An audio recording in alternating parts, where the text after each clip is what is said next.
right? So I'd like to express my gratitude to the organizers of this conference in Fresno for allowing me the luxury of staying home. You can tell I might have had a little cold here, but still being able to stay in touch with all of you through the magic of television and Skype. So I would like to share with you some of my recent experiences with regards to the world of vertical farming, to let you know what's on the near horizon for you, because I realize that a lot of you in the audience have dedicated at least a couple of days and perhaps much more time than that to exploring the possibility of becoming involved in urban agriculture. And I think that's a remarkable commitment on your part, and I commend you for it, and I respect you, and I want to tell you a story. That's basically what I live for now. I go around the world. Henry tells me what's going on, but I talk to people such as yourselves that are on the cusp of developing careers in urban agriculture, and in particular for vertical farming. So over the last 6 months, I've been privileged to go to some very exotic places, and one of them is Paris, France. So it's hard to believe that a city so committed to cuisines that the world respects and trusts as being derived from a culture which has lived off the land basically since Neanderthal times to today, has come to realize that the world is changing. And when the world changes, you have to change with it. And if you don't, you'll be left behind. So France, in general, realizes that climate change is having an impact on the food that they produce. And Paris, in specific, has taken up the challenge of introducing urban agriculture into its infrastructure. And I was at a meeting about 3 weeks ago in Paris to judge a competition much the same as you guys are participating in today, where real properties were up for grabs. The city of Paris bought these properties from the surrounding periphery of Paris itself and offered them free of charge to any group that could come up with a viable use for those properties. There were 36 altogether. And interestingly, they had 9 bullet points that these competitors had to address.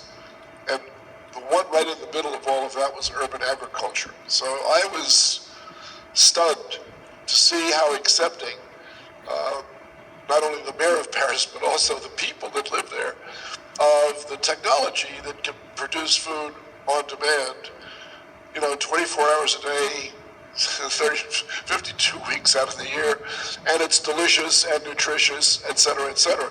They don't have to ask those questions. I know you've probably been asked those questions by a lot of your friends. Is it really good for you? Is it produced properly, et cetera, et cetera? The city of Paris is convinced that this is their future. So they're about to have a workshop very similar to the one you're participating in right now for the general public within Paris to see how many people really think that they want to get involved in making this happen. That's point number one. Point number two is the city of Seoul in Korea has a similar take on urban agriculture. And they got that way by inviting experts from the FAO, for instance, and other walks of life. I was privileged to be one of those people too. So back in 2009, I was invited to the Seoul Digital Forum to give a talk, and I gave my talk, and so did Carrie Fowler. Carrie Fowler talked about developing seed banks, and I talked about vertical farms. They invited me back 2 years later in 2011, and I actually didn't want to go because I thought I'd already gone there. Why would I want to go again? It's a long trip from where I live.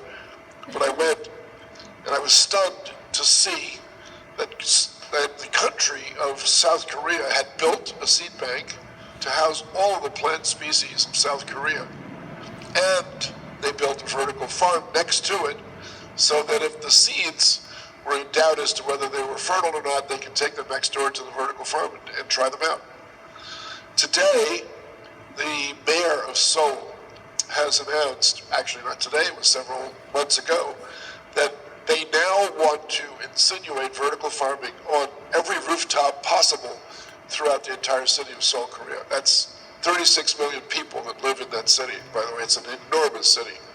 Think of all the jobs that will generate for those people. And so what I want to say to you finally is that this is a technology that has grown up and has come of age, so to speak, within a very short period of time. And you are the future of this movement. Your projects will go on. I'm sure some of them will actually be done.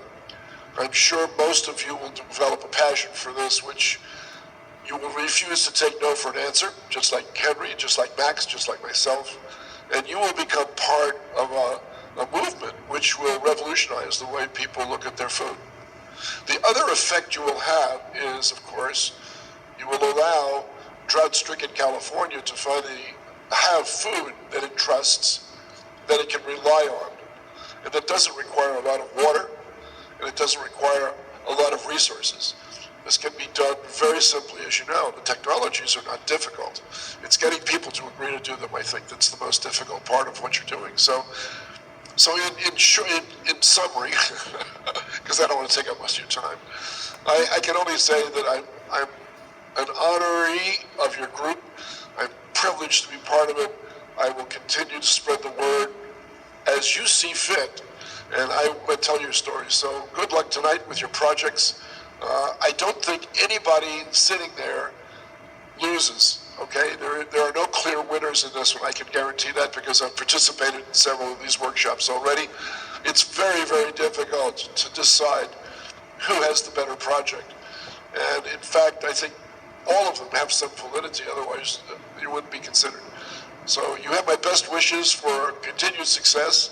I look forward to meeting a lot of you, who knows where and who knows when, but certainly I'll be available for the next, I'll try to stay alive long enough to see this happen in every city throughout the world. So thank you very much for asking me to say a few words. Thanks, Dickson.